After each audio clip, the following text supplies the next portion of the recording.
Hey, everybody, this is Charles Dobbins, and welcome back to this week's edition of the Multifamily Investing Academy podcast, the award-winning Multifamily Investing Academy podcast. I bet you didn't know that, David, did you? No, I didn't. Oh, yeah. American Apartment Association owners, 2022. Yeah, baby. Nice.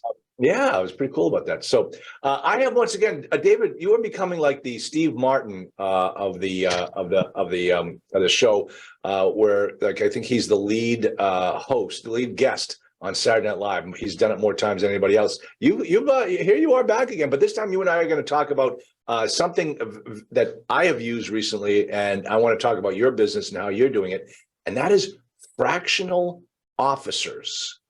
And let me tell you how I got into that, and then you can share with us how you can help us with what your expertise is.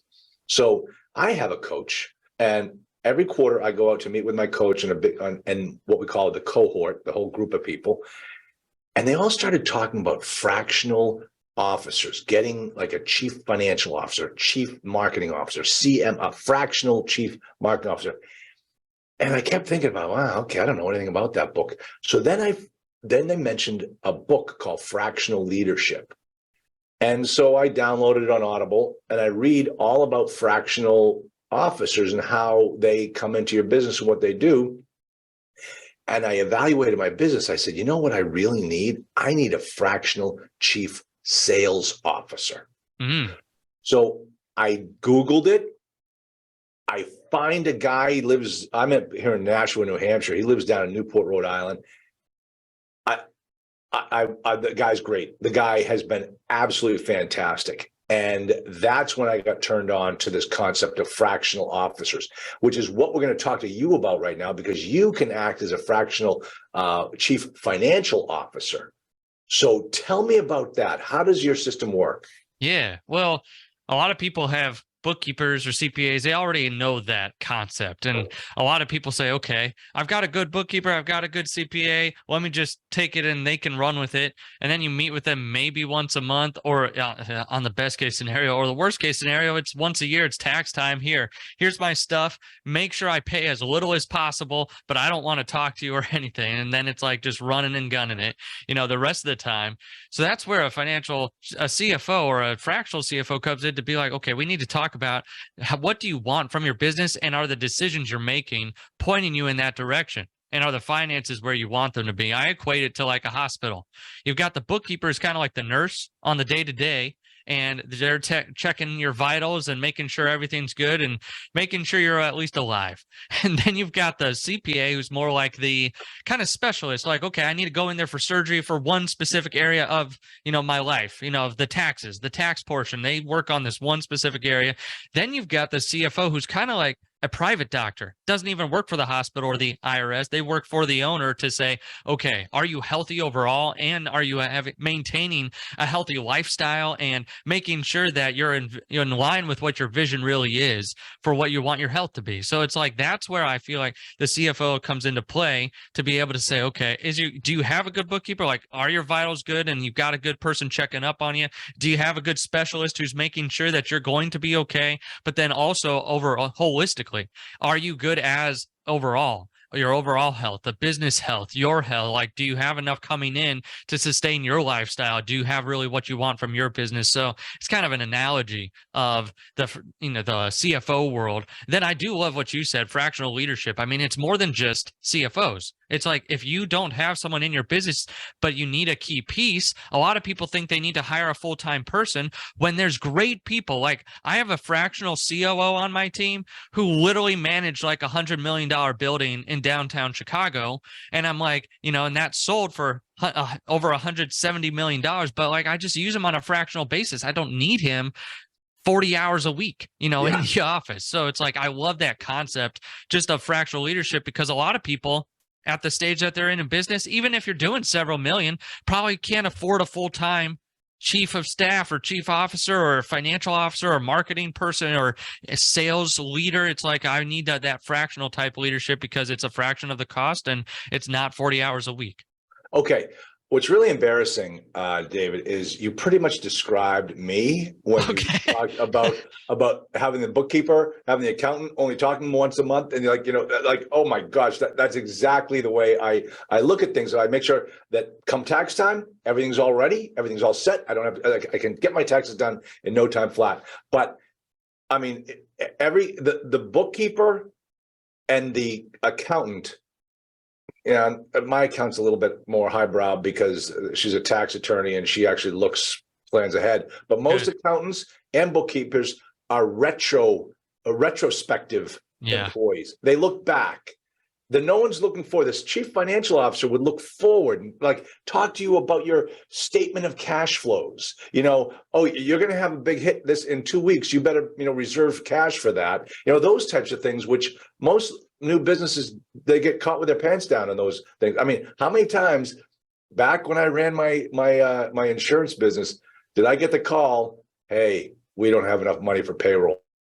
Like, well, why are you telling me that now? I mean, why didn't you tell me that a week ago? And we never got those types of calls. But that's what a CFO, a fractional CFO would be doing for you, correct? Exactly. I love that because it's like the other two are rear view mirror. The CFO is what's coming up in front of you. So it's more like, okay, you can't really take care of what's behind you. It's like that's done in the past and it's already happened. But how do we affect the future and how do we make sure we get you to where you want to actually end up? And achieve your financial goals and hit that number. And don't be surprised when you don't, because we knew long ago that you were on the wrong path. Yeah, exactly. One of the things I learned from this book, Fractional Leadership, was the difference between a fractional officer and a consultant.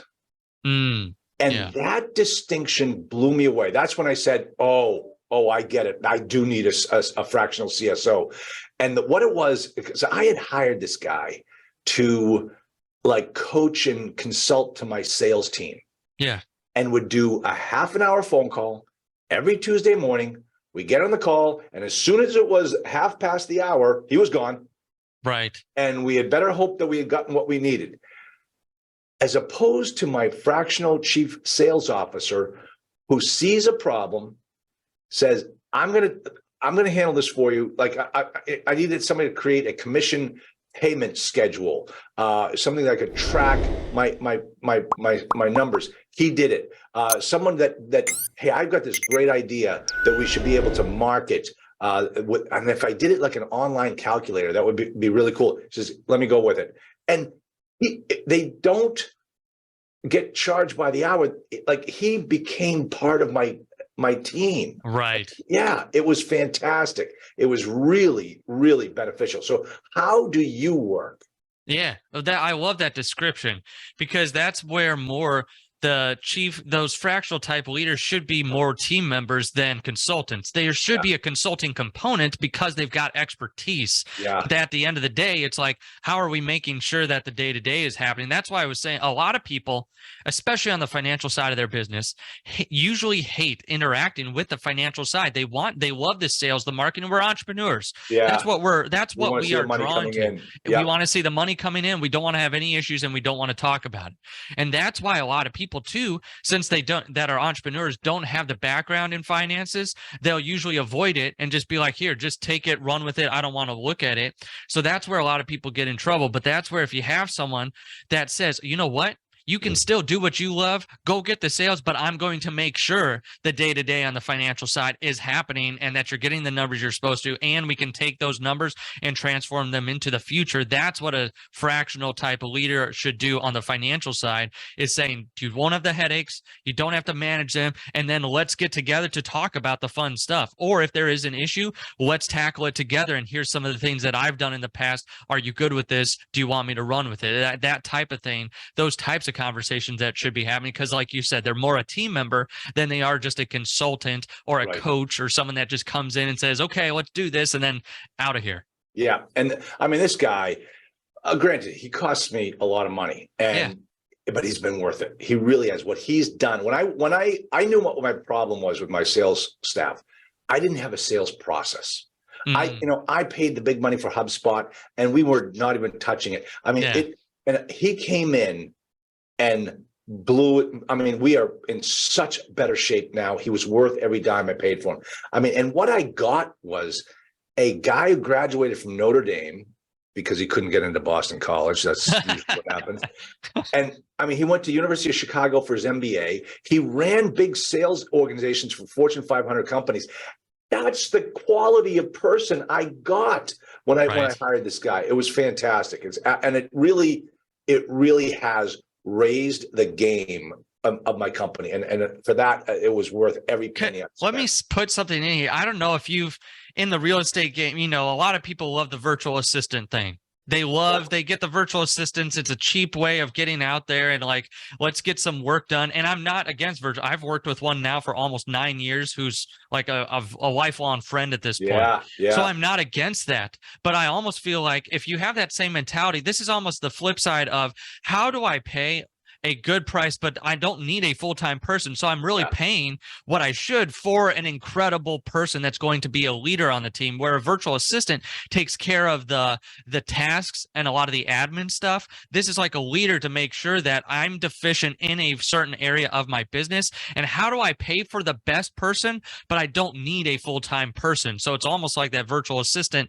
mentality of like, okay, how do I get the $10 per hour tasks off my plate? Okay, I'll get a virtual assistant. They can do some of this stuff. But then on the flip side, how do I get a leader in here that I'm not paying through the nose, like just like a full-time salary, $250,000 a year or whatever? It's like, how do I come in and get someone that's worth the money, but also is going to drive leadership inside of the business as well, too? Let me give you an example of an issue that I have that I just can't touch right now. Yeah. And I'm wondering if it would be something that a fractional CFO like you would handle. A buddy of mine, brilliant guy, expert in taxes, not a CPA, knows more about tax savings and how to avoid taxes than CPAs do.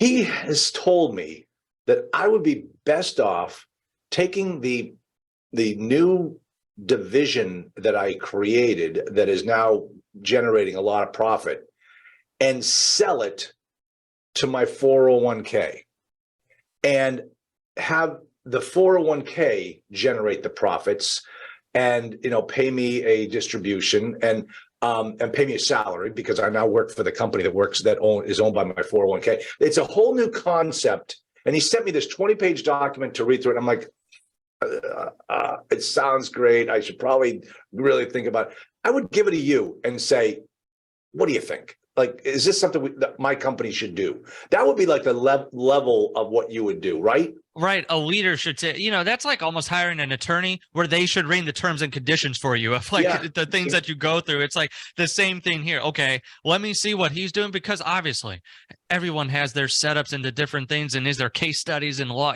like for doing this type of thing. So it's like just making sure, okay, is this a good thing to do? And it's going to save you on the taxes, and it's going to make sure you're not going to end up in an orange jumpsuit. Let's do this then. Exactly. So I look at it like, you got to read this, you got to set it up, you got to tell me what I do, you got to get ready to convert my whole payroll over to this new company, right? The tax idea, all that stuff that I just don't even want to go through, which is almost why the government's made it so hard. They don't want me to do it either, which makes me think maybe I should be doing it. That's kind of the way I think. Let me see how, if I were to bring you on to my company, I don't get rid of my bookkeeper, do I? You kind of handle all of that, right? She will still handle all of that, right? Exactly. Because a lot of people come in and they say, I've got a great bookkeeper. And it's like, great. Then they're doing the rear view mirror stuff, like making sure that the transactions are in. You still need someone doing the day-to-day of the transactions, but now you're just bringing a financial leader to manage the bookkeeping and the financial side. That's what the CFO does. They're more still the high-level leader, but making sure the day-to-day stuff is being done. Very cool. Very cool. So, all right.